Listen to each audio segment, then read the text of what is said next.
Hey, guys. Hey. Hey, Con. Hey. You guys are okay, really? Yeah.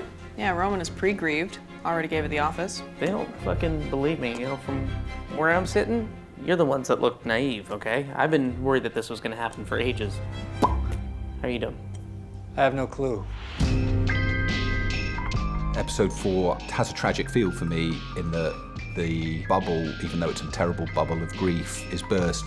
Okay. Hey, we're not, playing shoots and ladders, okay? Our dad just died.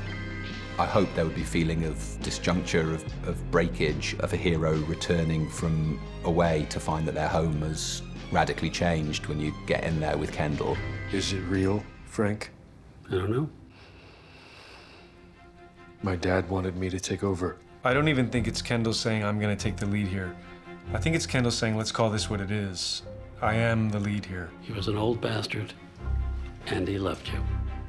I feel like Logan has been very present throughout this season as a theme and as a context for all emotion, and the center of gravity is sort of gone.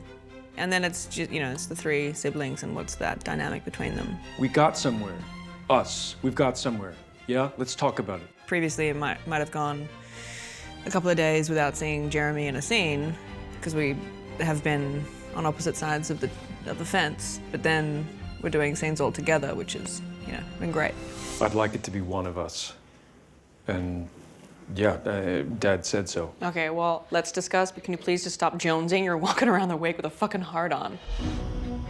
Episode 4 it's essentially a private event, and they keep it private, and that's maybe one of the interesting things to see these semi-public figures genuinely private. When a great man passes, Oh, God. And suddenly a guy who we've only really met once or twice before in the show is suddenly giving a speech about your dad as you watch on. I've heard about such events around the deaths of public figures, how the family can sometimes get edged out. So, what do you think? So much has happened at our father's house that I can't walk in there without feeling the history of that. Our last day on that set was probably the only time really, that I felt emotionally the sense of loss of this ending.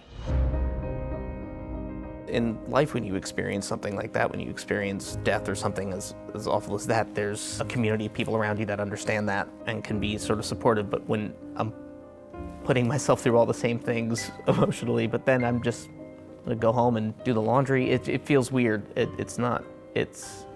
There's no way to really decompress. Logan Roy was such a giant. He was a man of humility, grace, dignity. Who died fishing his iPhone from a clogged In toilet. public, he was a great communicator. I never sort of walk away or sit at home thinking, how am I going to make this work? What am I going to bring to set? I just turn up and do it.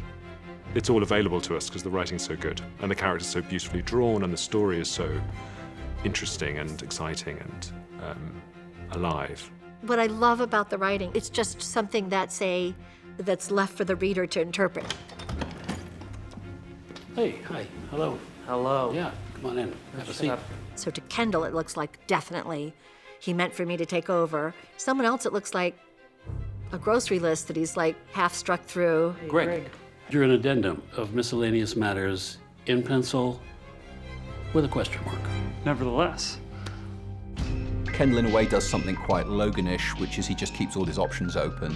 I don't think at that point he has decided that he's going to push aside his siblings. I think what he finds unbelievably annoying is their unwillingness to face facts. He's not super duplicitous in his at the end when he suggests that they go with the more aggressive sort of PR plan. So I think the fact that Kendall makes a solo move doesn't negate the possibility that there's a possibility of him and his brother working together. It's what he would do. He'd want this for the firm.